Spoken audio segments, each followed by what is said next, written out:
우리 말씀은 우리 시편 41편 10절부터 13절까지입니다. 우리 드디어 제 시편 1권 마지막 마지막 부분을 다뤄보겠습니다. 시편 41편 10절부터 13절 말씀입니다. 우리 합동합니다. 그러하오나 주 여호와여, 내게 은혜를 베푸시고 나를 일으키사 내가 그들에게 보응하게 하소서. 이로써 내 원수가 나를 이기지 못하오니 주께서 나를 기뻐하시는 줄을 내가 알았나이다. 주께서 나를 온전한 중에 붙드시고 영원히 주 앞에 세우시나이다. 이스라엘 하나님 여호와를 영원부터 영원까지 송축할지로다. 아멘, 아멘. 네, 오늘 드디어 우리 시편 1권 41편부터 41편의 긴 이 설교 한 테마를 마무리하게 됩니다. 시편 1권을 저는 연구하면서 새롭게 다가온 부분도 많고, 이전에 많이 읽었지만 새롭게 배운 것도 많이 있습니다. 우리 시편 1권의 1절 1편은 행복자의 노래로 시작했습니다. 과연 인생이 복된 자가 누구인가? 노래할 때 정말 하나님의 은혜로 붙들림 받고 하나님의 은혜로 죄 용서를 받고 말씀을 늘 가까이 하며 그 말씀에서 은혜를 받으며 살아가는 사람들이라고 노래했습니다. 그런데 그 중간중간에 우리가 앞서 살펴본 5절부터 9절 말씀처럼 인생에는 참 우여곡절이 있고 다양한 어려움들이 중첩되어 있다는 사실을 보게 되었습니다. 여러분, 그런데 그런 이 고난과 여러 어려움이 믿는 자들에게도, 하나님께 복받은 자들에게도, 그러니까 행복자라고 노래한 그들에게도 여전히 있다는 사실입니다. 오늘 그러면서도 시편 1권의 마지막이긴 하지만 우리가 보통 기대하는 결말과는 기대하는 결말은 아닙니다. 그 마지막에 시편 41편에 도달해 보니까 분위기가 좀 다른 거죠. 이 복 있는 사람의 결말, 그러면 우리는 나름대로 영화에서 해피엔딩 그러죠. 이 영광스러운 그런 결말이 아니라 이 다윗인 한 사람의 인생을 살펴볼 때 그의 종착점, 그러니까 물론 완전히 죽음에 이른 것은 아니지만 한 인생의 텀에 또 우리 시편 한 1권의 종착점에 와봤을 때 그의 현실은 병들어 누워있는 그런 상황이고, 그래서 간절히 하나님 앞에 기도해야만 되는 그런 어려운 상황이었다는 겁니다. 그리고 그런 상황을 보면서 이제 이 사람이 하나님께 저주를 받아 죽겠구나, 그렇게 생각하면서 가장 가까이 했던, 그러니까 밥상에서 밥을 같이 먹던, 정말 이 중요한 이야기들을 나누고 은밀한 이야기들을 나누었던 그 친구의 배신까지 담고 있습니다. 하지만 여러분, 이것이 바로 성경이 말하는 복 있는 사람의 사실적인 모습이라는 거예요. 우리는 보통 복 받은 사람 그러면 고난이 없는 사람이기를 기대합니다. 무엇인지 하는 대로 잘 되는 사람이기를 기대한다는 거예요. 여러분, 그러나 성경은 우리 인생을 좀 더 진솔하게 기록해 주고 있습니다. 하나님께 부름받은 이 복된 사람들이라도 그 여정은 정말 어쩌면 처절한 이 고난의 시간들도 있을 수 있다는 거죠. 그런 것을 다 담고 있다는 것입니다. 그런 것을 다 골라내는, 우리 좋은 밭을 만들 때 자갈을 다 골라내고 큰 돌을 골라내는 그런 과정처럼 정말 이 우리 인생길에도 그런 것들이 다 없는 그런 인생이 아니라 그런 것들이 다 포함되어 있는 곳에서 우리 인생을 일궈가면서 그런 것들을 다 걷어내야 되고, 그래야만 옥토가 되는 과정처럼 시편이 우리 인생을 그렇게 기록하고 있다는 것입니다. 그렇지만요, 그런 모든 순간 안에서 시인은 하나님을 찬양하고 있는 모습을 발견합니다. 이 고난을 믿음으로 해석하면서 찬양하면서 오늘 마침표를 찍고 있다는 것이 다른 인생들보다는 다른 어떤 독특한 점이라는 거예요. 오늘 본문 이 10절부터 13절에는 일권 전체를 닫는 그런 대영광송이죠. 우리 인생의 비탄을 어떻게 찬송으로 승화시킬 수 있는지를 보여주는, 안내하는 그런 지도와 같습니다. 오늘 우리 말씀이, 우리 삶의 결론이 아멘 아멘으로 마무리되기를 바라면서 오늘 말씀을 살펴보고자 합니다.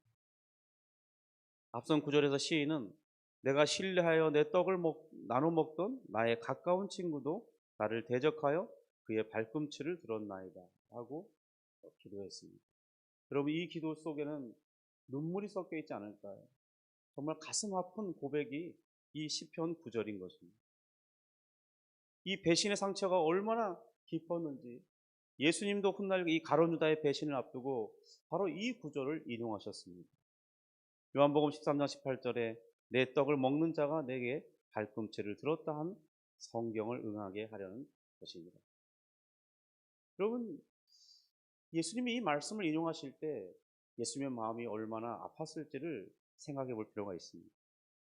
예수님조차 피할 수 없었던 그 배신의 아픔 한복판에서 시인은 바로 10절을 통해 반전을 시도하고 있다는 것입니다. 그것으로 끝나면 얼마나 우리 마음이 아프겠습니까?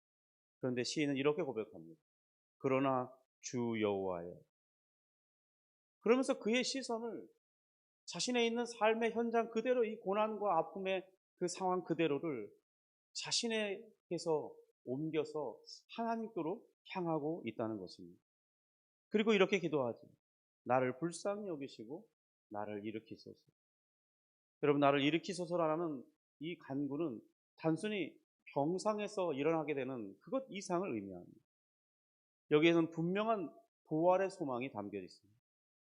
사람들이 나를 짓밟고 등을 돌려도 하나님께서 나를 다시 살리시면, 다시 부활하게 하시면 나는 다시 살아날 수 있다는 이 확신인 것이죠. 욥도 이 고난 중에 있어요. 고난이 가장 깊은 그 한복판에서 이렇게 고백했습니다. 욥기 19장 25절에 나의 대속자가 살아계시니 마침내 그가 땅 위에 서실 것이라고 했습니다. 그럼 우리도 사람에게 이 받은 상처를 하나님 앞에서 기도로 바꿀 수 있어야 하겠습니다. 물론 그것이 쉽지는 않을 것입니다. 그렇게 할 때 하나님은 우리를 그 상처 한복판에서 다시 일으켜 세워주실 것이기 때문입니다. 여러분, 시인은 여전히 병상에 있고 상황이 달라진 것은 없습니다. 그럼에도 그는 11절에서 이 놀라운 확신을 선포합니다. 우리 같이 한번 11절 읽겠습니다. 내 원수가 나를 이기지 못하오니 주께서 나를 기뻐하시는 줄을 내가 알았나이다. 여러분, 다윗은 어떻게 이것을 알았을까요? 원수가 나를 이겨 승리의 파티를 해야 되는데, 지금 그런 상황이어야 되는데 아직 저들은 이 나에게서 완전한 승리를 이루지 못했다는 것을 그가 확인했습니다. 바로 기도하는 중에 말입니다.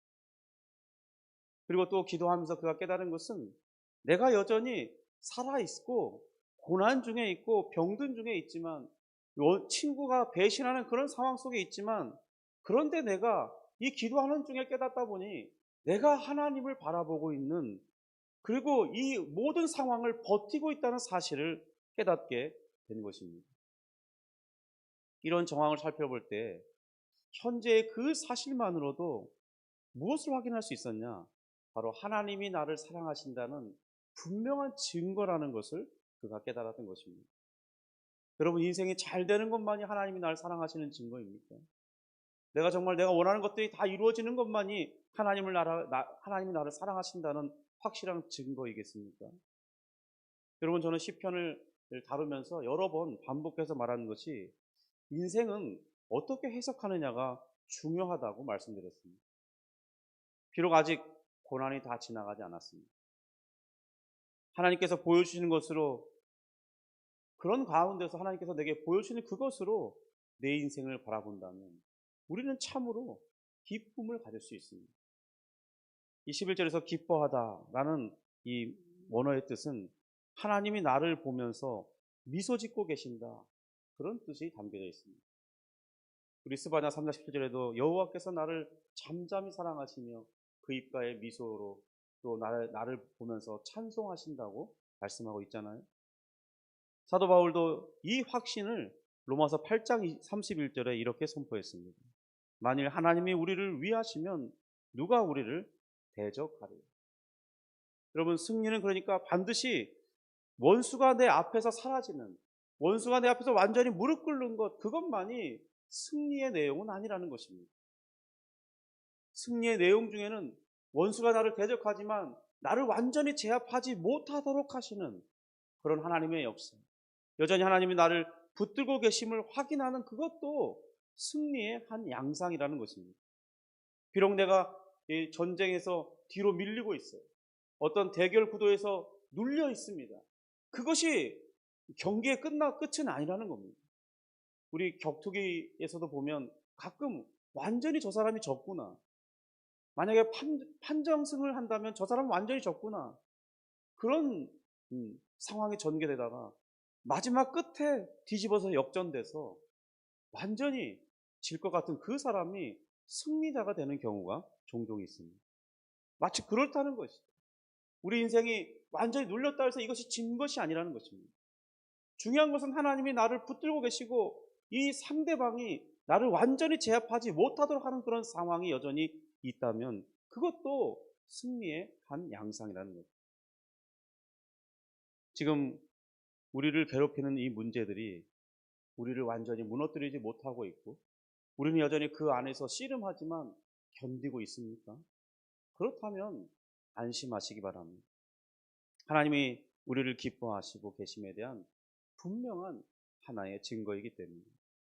바로 우리를 향한 하나님의 미소가 우리에게 가장 큰 힘이고 가장 큰 방패 역할을 해주는 것이기 때문입니다. 12절입니다. 그 12절 같이 있습니다. 주께서 나를 온전한 중에 붙드시고 영원히 주 앞에 세우시나이다. 여러분, 고난은 분명 우리를 무너뜨리려고 합니다. 그러나 고난의 또 다른 얼굴이 하나 있어요. 이 고난이 좋지 않은 것이지만 고난이 우리에게 유익된 것 하나가 있습니다. 바로 하나님께서 고난을 통해서 우리를 하나님 앞에 서게 한다는 거예요. 여러분, 우리 인생이 어떤 이유에서든지 하나님 앞에 선다면 복받은 인생입니다. 희망이 있습니다. 무너진 것이 아닙니다. 다시 살아날 소망이 있는 것입니다. 바로 하나님께서 이 고난을 통해서 우리에게 그렇게 역사하시는 것이죠. 12절에서 이 세우심이란 흔들리지 않는 말뚝처럼 견고하게 고정하신다, 그런 의미가 있습니다. 그래서 유다서 1장 24절에서도 이런 모습에 대해서 이렇게 묘사했는데요. 능히 너를 보호하사 거침이 없게 하시고 너희로 그 영광 앞에 흠이 없이 기쁨으로 서게 하실리, 이렇게 했습니다. 여러분, 우리가 하나님 앞에 하나님의 기쁨 가운데 견고하게 서게 될 것입니다. 여러분, 그러니까 우리의 인생의 목적지가 어떤 고난에 있어서 완전히 벗어나는 것, 예를 들면 다윗의 이 기도의 상황 가운데서 병이 완전히 고쳐지는 것, 그리고 나의 원수들이 나를 짓누려 하는데 그 복수를 완성하는 것, 우리 인생의 목적지가 그것으로 끝나서는 안 된다는 것입니다. 그것이 나의 진정한 목적지가 되어서는 안 된다는 거예요. 여러분, 우리의 목적지는 반드시 이 영원한 하나님 앞에 서는 것이 되어야 합니다. 그것이 바로 우리의 확실하고 견고한 소망이 되어야 되는 것이죠. 다윗이 지금 이 고난에서 완전히 벗어나는 것은 아니죠. 그러나 다윗은 하나님 앞에 서는 이 소망이 확실하기 때문에 바로 13절에서 이 시편 1권, 우리 1편부터 41절의 대단원을 정말 멋있게 장식하는 마지막 구절을 고백할 수 있었던 것입니다. 우리 13절 같이 한번 읽어보겠습니다. 이스라엘 하나님 여호와를 영원부터 영원까지 찬송할지로다. 아멘, 아멘. 사실 오늘 제가 이 복음송 중에 내 영혼이 주를 기뻐하며 찬양합니다, 이 곡을 정하게 된 배경도 여기에 있습니다. 우리 인생에 생각지 않은 일들, 저의 가정 속에서도 생각지 않은 일들이 있어서 갑자기 바쁘고 또 어떤 일을 추진하는데 장애물이 생기고, 그렇지만 하나님께서 그런 상황 속에서도 우리를 붙드시고 여전히 놓지 않으신 것에 대한 것을 생각할 때 바로 이 시인의 마음을 조금은 이해할 수 있었기 때문입니다. 여러분, 우리 인생이 정말 영원부터 영원까지 하나님을 찬송하는 것, 그것이 우리의 가장 숭고한 목적이 될 때 그 어떤 환경도 우리의 기쁨을 빼앗을 수는 없을 것입니다. 특별히 이 아멘, 아멘은요, 역대상 16장 36절에 이 모든 백성이 언약궤 앞에서 외쳤던 그 고백입니다. 하나님의 행하신 모든 일이 옳습니다. 내 인생의 고난도 눈물도 회복도 모두 하나님의 선하심 속에 있었습니다. 이런 뜨거운 동의로서의 고백이 바로 아멘, 아멘입니다. 여러분, 우리 인생의 중요한 텀을 마무리할 때마다 정말 우리가 이렇게 다윗과 같이 고백할 수 있기를 주님의 이름으로 축복합니다. 아멘, 아멘. 우리 하나님을 찬송합니다. 고백한다면 우리 인생이 얼마나 아름다운 마무리가 되겠습니까? 하나님의 은혜를 받은 자로서 이 행복자의 노래로 시작된 시편 1권은 그 마지막이 바로 하나님을 찬송하는 사람으로 마무리하고 있습니다. 그 과정 속에서는 수많은 눈물과 배신과 질병과 깊은 수렁과 골짜기가 다 있었습니다. 성도 여러분, 지금 우리 자신이 지나고 있는 이 고난의 페이지가 우리 인생의 마지막이라고 생각하지 말기를 바랍니다. 하나님은 지금 우리를 하나님 자신 앞에 영원히 세우시기 위해서 바로 온전함 중에서 우리를, 그의 온전함 중에서 우리를 붙드시고 또 우리에게 펼쳐진 그 모든 환경을 붙들고 계시는 하나님이시기 때문입니다.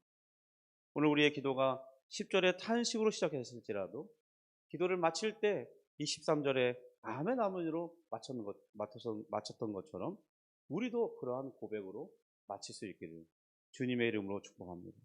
왜냐하면 반드시 하나님께서 우리의 이 슬픔을 찬송으로 바꾸어 주실 것이기 때문입니다. 오늘 그 하나님을 기대하면서 주님, 내가 영원부터 영원까지 주님을 찬송하며 살겠습니다 고백하는 우리 모두가 되기를 주님의 이름으로 축복합니다. 기도하겠습니다. 하나님 아버지, 감사합니다. 우리가 살아가다 보면 우리가 생각지 않은 일들이 발생하고 그것이 우리에게 어려움을 가져다 주고 불편함을 안기고 걱정과 근심거리를 만들고 때로는 슬픔의 이유가 되기도 하지만 하나님, 그런 중에도 우리가 하나님을 찾고 있고 하나님을 의지하고 있는 그 사실로 인해서 우리가 아직 망하는 것이 아니고 모든 것이 끝난 것이 아니고 하나님이 여전히 내 편에 계시고 나를 사랑하시는 증거로 삼고 믿음으로 승리를 확신하면서 주님, 그런 중에도 우리의 목표를 흔들지 않기를 원합니다. 주님, 우리가 단순히 이 땅에서 잘 되고 이 땅에서 잘 먹고 건강하고 아무런 문제 없이 사는 것, 그것이 우리 인생의 목적이 아닌 것을 확인하게 하시고 주님, 우리가 하나님 앞에 서서 영원히 힘있게 주의 은혜를 생각하며 찬송하는 자, 그렇게 살아가는 것이 우리 인생의 가장 숭고한 목적인 것을 생각하고 주님, 그런 것을 이루어가는 것으로 기뻐하는 우리가 되도록 인도해 주옵소서. 우리의 영적인 눈이 결코 이 세상으로 한정되지 않게 하여 주옵소서. 하늘을 바라보는 우리가 되게 하여 주옵소서. 오늘 기도 가운데 능력을 더하시고 은혜를 입혀주시고 주님을 간절히 부르짖는 중에 마음의 큰 기쁨과 주님의 사랑의 확신이 가득 찰 수 있도록 인도해 주옵소서. 예수님의 이름으로 기도합니다.